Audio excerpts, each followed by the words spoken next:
जय हिंद दोस्तों। दो,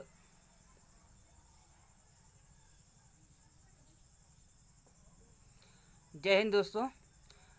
दोस्तों देखिए, जो हम पिछला वाला है फिर रिपीट कर दे रहे हैं, उसके बाद आगे चलते हैं। दोस्तों देखिए क्या है घटना। हम लोग सार्क शुरू किए थे। सार्क सार्क की स्थापना सार्क सार्क का फुल फॉर्म होता है south Asian association for regional corporation. इसकी स्थापना होती है 1985 में। कब होती है? 1985 में। जो इसका स्थापना कहाँ पर होती है? ढाका में। इसकी स्थापना कहाँ होती है? ढाका में। ये ढाका किसकी राजधानी है? बांग्लादेश की राजधानी है।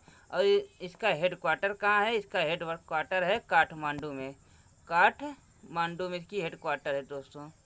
कहाँ पर है इसका हेडक्वार्टर? काठमांडू में। ठीक, इसका देखिए दोस्तों, ये सार्क हो गया साउथ एशियन एसोसिएशन। इसमें 8 मेंबर हैं। 8 मेंबर इसमें हैं। कितना? 8। ठीक। और कौन कौन से देश है इसके बारे में जानते हैं दोस्तों। कौन कौन सा देश है? देखिए दोस्तों, उस दिन हमने बताया था कौन कौन सा देश था। मालदीव, श्रीलंका, भारत, पाकिस्तान, अफगानिस्तान, नेपाल, भूटान, बांग्लादेश। क्या? मालदीव, श्रीलंका, भारत, पाकिस्तान, अफगानिस्तान, नेपाल, भूटान, बांग्लादेश। मालदीव, श्रीलंका, भारत, पाकिस्तान, अफगानिस्तान, नेपाल, भूटान, बांग्लादेश। मालदीव, श्रीलंका, भारत, पाकिस्तान, अफगानिस्तान, नेपाल, भूटान, बांग्लादेश। ये है सार्क के 8 देश। कौन कौन से देश है दोस्तों? बता दे रहे हैं कौन कौन से देश हैं। फिर से थोड़ा से सार्क में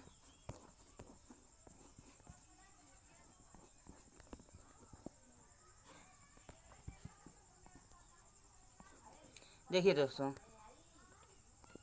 यहाँ पर है मालदीव। यहाँ पर क्या है? मालदीव। ठीक, ये है मालदीव। यहाँ पर मालदीव है ये। ठीक दोस्तों, ये मालदीव है।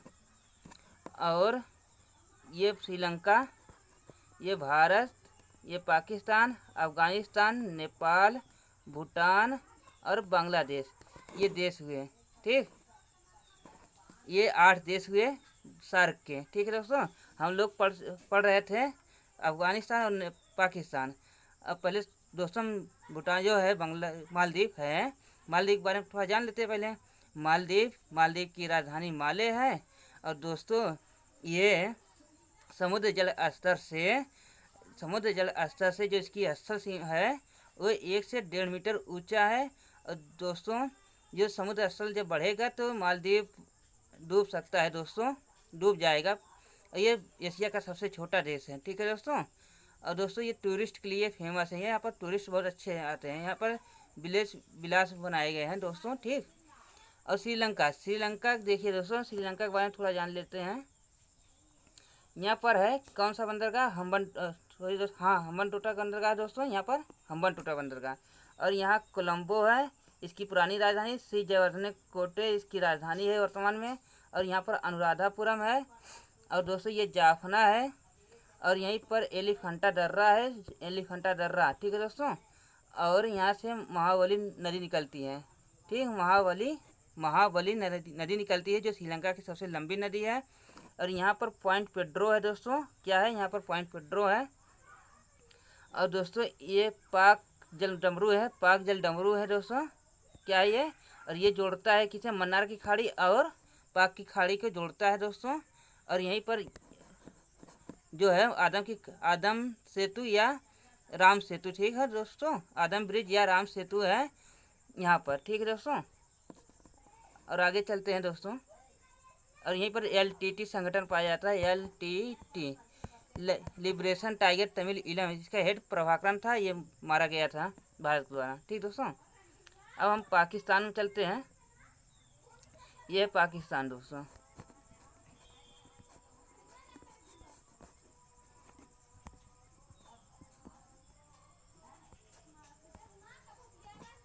ठीक है दोस्तों, ये है दोस्तों, ये है बलूचिस्तान ये है दोस्तों, बलूचिस्तान। ये है सिंध, ये है पंजाब और ये है खैबर पख्तूनख्वा। 5वां प्रांत बनाने की बात चल रहा है दोस्तों। कौन कौन से मिलाकर जो भारत के पाक कब्जा किया है, भारत का भाग जो उसे मिलाने के इसे पांचवा प्रांत बनाने की बात कर रहा है। गिलगिट और बल्टिस्तान को ये पांचवा भाग बनाएगा, पांचवा प्रांत बनाएगा। ठीक है दोस्तों। और दोस्तों जो है ये पाकिस्तान जो है, यहाँ पर ग्वादर बंदरगाह है दोस्तों, यहाँ पर ग्वादर बंदरगाह है। ठीक, यहीं से एक सड़क बना रहा है जिसका नाम है CPEC सीपेक भी कह सकते हैं दोस्तों, CPEC सीपेक कह सकते हैं। इसे चाइना पाकिस्तान इकोनॉमिक कॉरिडोर कह सकते हैं। इससे चाइना को सबसे ज़्यादा फायदा हो रहा है दोस्तों। और दोस्तों यहाँ पर कराची बंदरगाह है, कराची बंदरगाह यहाँ लरकाना जहाँ मोहनजोदड़ो की सभ्यता मिला था दोस्तों, लरकाना यहाँ से। ये पंजाब यहाँ लाहौर है दोस्तों। और यहाँ पर इस्लामाबाद है, तक्षशिला विश्व के सबसे पुराना विश्वविद्यालय है दोस्तों यहाँ पर। और तो बिहार में है एक नालंदा विश्वविद्यालय, ये भी सबसे पुराना हॉस्टल देने वाला विश्व का सबसे पुराना यूनिवर्सिटी है दोस्तों, नालंदा विश्वविद्यालय, जो बिहार में है इस समय। ठीक है दोस्तों। और दोस्तों यहाँ पर काबुल है, यहाँ काबुल है ये। और दोस्तों यहाँ पर बामिया जो विश्व की सबसे ऊंची गौतम बुद्ध की मूर्ति थी दोस्तों यहाँ पर, इसे तालिबान आतंकवादियों ने तोड़ दिया। और यहाँ पर है गजनी, जो महमूद गजनी सोमनाथ मंदिर पर अटैक किया था दोस्तों। और यहाँ पर है कंधार, यहाँ पर भारत के जो जहाज था हाईजैक करके लेकर आए थे तालिबानी। ठीक है दोस्तों। और दोस्तों इसमें देखिए और थोड़ा से उसके बाद आगे चलते हैं, नेपाल के बारे में पढ़ेंगे और भूटान के बारे में दोस्तों। ठीक है, नेपाल के बारे में और भूटान के बारे में यहाँ पर हम पढ़ेंगे। देखिए क्या है यहाँ पर। और दोस्तों यहाँ पर एक मरकाना यहाँ पर एक पर्वत है दोस्तों। और यहाँ पर एक किरथर पर्वत है। और यहाँ पर सुलेमान पर्वत है। और यहाँ पर साल्ट पर्वत है। और यहाँ पर हिंदुकुश पर्वत है, हिंदुकुश पर्वत श्रेणी है। ठीक है दोस्तों। और इसके बीच में किरथर और सुलेमान पर्वत के बीच में पहली बार अनाज का उत्पादन हुआ था। उस अनाज का क्या नाम था दोस्तों? उस अनाज का नाम था जौ। जौ का उत्पादन पहली बार यहीं पर हुआ था। विश्व में पहली बार अनाज का उत्पादन यहीं पर हुआ था, सुलेमान और किरथर के बीच पाकिस्तान में। इस समय पाकिस्तान में हुआ था, उस समय भारत था दोस्तों। ठीक है, बात क्या कोई भी देश था, इस समय वही था। ठीक है दोस्तों। और दोस्तों देखिए ये तो हो गया। यहाँ पर गोल्डन ट्राइंगल बनता है दोस्तों, गोल्डन ट्राइंगल। क्यों बनता है गोल्डन ट्राइंगल? इसलिए बनता है दोस्तों क्योंकि यहाँ पर अफीम की उत्पादन होती है।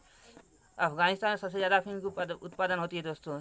ये इलीगल होता है। इससे जो अफीम होती है, ओपियम जो होता है, उससे मार्फिन दवा बनाया जाता है। और जो सैनिक घायल होते हैं उन्हें इसे दे दिया जाता था, तो उनके दर्द कम हो जाता था। ठीक दोस्तों, जल्दी रिस्पांस मिलता है इससे। आगे देखते हैं दोस्तों। दोस्तों हम लोग नेपाल के बारे में पढ़ेंगे। ठीक है दोस्तों। नेपाल,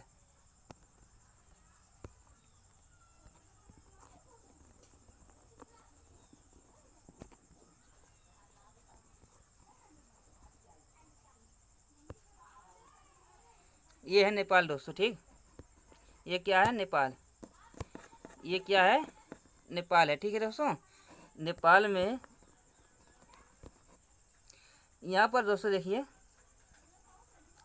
जो यहाँ पर है ये यहाँ पर विराटनगर है, इसका औद्योगिक क्षेत्र है विराटनगर। नेपाल का औद्योगिक क्षेत्र विराटनगर है।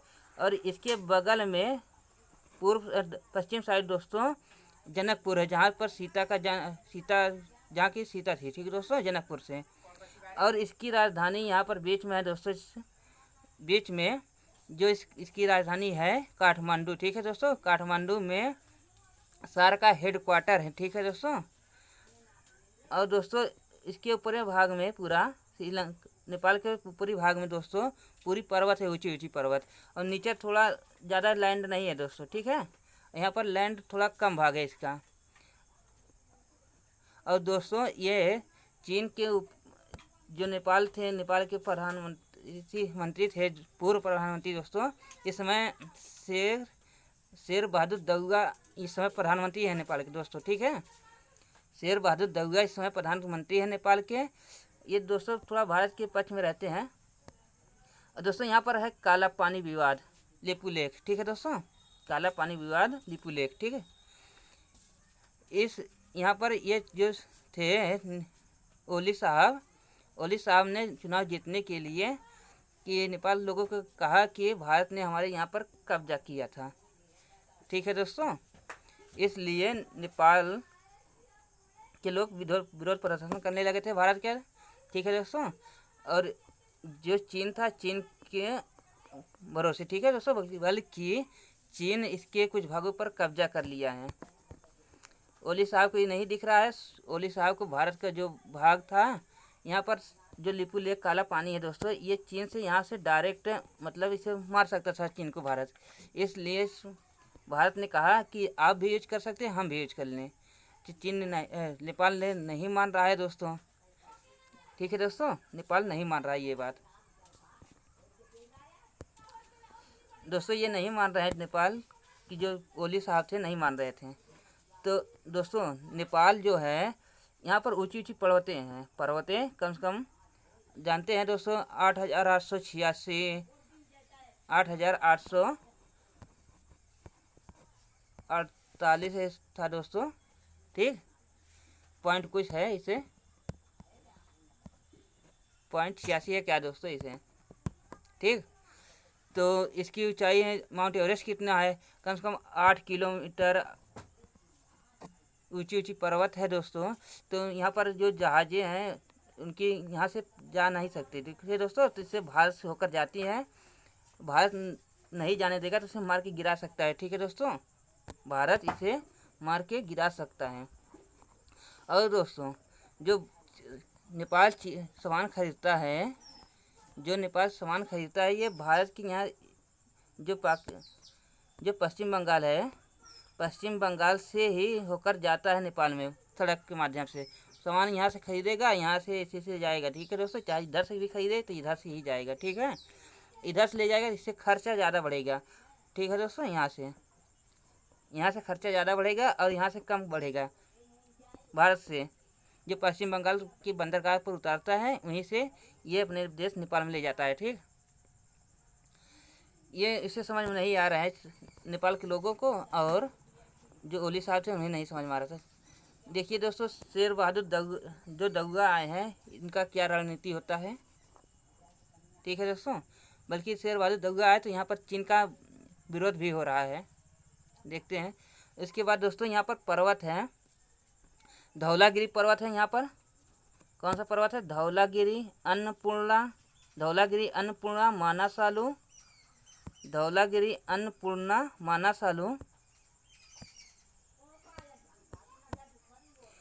मानासालू, ठीक है दोस्तों। माउंट एवरेस्ट, मकालू, ठीक है, धौलीधर, अन्नपूर्णा, मानासालू, माउंट एवरेस्ट, मकालू, ये पर्वत श्रेणी है। यहाँ पर चोटी है दोस्तों, ठीक है, माउंट चोटी है, ठीक। यहाँ पर धौलीधर, अन्नपूर्णा, मानासालू, माउंट एवरेस्ट और मकालू, ठीक। धौलीधर, अन्नपूर्णा, मानासालू, माउंट एवरेस्ट, मकालू, धौलीधर, अन्नपूर्णा, मानासालू, मकालू, ठीक दोस्तों। यहाँ पर विराटनगर है, उसके बाद जनकपुर है, उसके बाद इसकी राजधानी काठमांडू है, ठीक है। इसके बाद दोस्तों हम जब उसके बारे में पढ़ते हैं, भूटान के बारे में। भूटान दोस्तों देखिए, भूटान यहाँ पर है दोस्तों, भूटान यहाँ पर है। भूटान की दोस्तों देखिए दोस्तों, यहाँ पर काला पर्वत है, जो भूटान की राजधानी थिम्पू है। भूटान की राजधानी क्या है, थिम्पू, भूटान की राजधानी थिम्पू है। और दोस्तों यहाँ पर एक काला पर्वत है, क्या है, काला पर्वत है, क्या है, काला पर्वत है यहाँ पर। और इसकी राजधानी थिम्पू, इसकी यहाँ काला पर्वत है। इसे थंडर ऑफ बोल्ट कहा जाता है, थंडर ऑफ लैंड कहा जाता है, ठीक है दोस्तों। क्यों कहा जाता है, लैंड ऑफ थंडर बोल्ट कहा जाता है, ठीक है दोस्तों, लैंड ऑफ थंडर बोल्ट कहा जाता है। क्यों कहा जाता है, क्योंकि दोस्तों यहाँ पर ऊंचे ऊंचे पर्वत है और जो बादल होते हैं यहाँ पर टकराते रहते हैं और गड़गड़ाहट की आवाज़ आती है, इसलिए इसे लैंड ऑफ थंडर बोल्ट कहा जाता है नेपाल को, ठीक है दोस्तों। और इसकी जो विदेश नीति है भारत देखती है दोस्तों। और जो चीन है दोस्तों, ये है दोस्तों तिब्बत। ठीक है दोस्तों, ये है क्या, तिब्बत। ठीक, तिब्बत कहता है ये है हथेली, तिब्बत को कहता है ये हथेली है, और इसे कहता है फिंगर है। नेपाल को कहता है फिंगर है, और सिक्किम को कहता है फिंगर है, और भूटान को कहता है फिंगर है, और इसे कहता है अरुणाचल प्रदेश को फिंगर कहता है। ठीक है दोस्तों, तिब्बत को बताता है हथेली, और जो लद्दाख है, नेपाल है, और सिक्किम है, और भूटान है, और अरुणाचल प्रदेश को इसे अंगुली बताता है। कहता है कि ये तिब्बत हथेली तो कब्जा हो गया, अभी तो फिंगर बाकी है। फिंगर तो एक कब्जा कर लिया है थोड़ा दोस्तों, जो लद्दाख थोड़ा भाग कब्जा किया है दोस्तों, और नेपाल और सिक्किम, भूटान और अरुणाचल प्रदेश को कब्जा करने की बात कहता है। ठीक है दोस्तों, और भारत सरकार को कहना चाहिए कि ये आपकी हथेली को हम तोड़ देंगे और यहीं से हम ले लेंगे तिब्बत को। ठीक है दोस्तों, दलाई लामा जो है तिब्बत के प्रधानमंत्री हुआ करते थे। वे जो होते हैं दोस्तों, ये धर्मगुरु होते हैं बौद्ध धर्म का। ठीक है, दलाई लामा बौद्ध धर्म का धर्मगुरु हैं। ठीक, और दोस्तों यहीं पर परियोजना है, ताला परियोजना, दोगाचू परियोजना और ताला परियोजना, दोगाचू परियोजना। ठीक है दोस्तों, 2 परियोजना है, और एक परियोजना नहीं याद आ रहा है दोस्तों, उसके बाद में बता देंगे अगली कल। ठीक है दोस्तों, दोगाचू परियोजना, ताला परियोजना, और इसे लैंड ऑफ थंडरबोल्ट कहते हैं। इसकी राजधानी थिम्पू है। ठीक है दोस्तों, ठीक है दोस्तों, हमारा वीडियो अच्छा लगे शेयर कीजिए, सब्सक्राइब कीजिए, लाइक कीजिए। Thank you watching this video.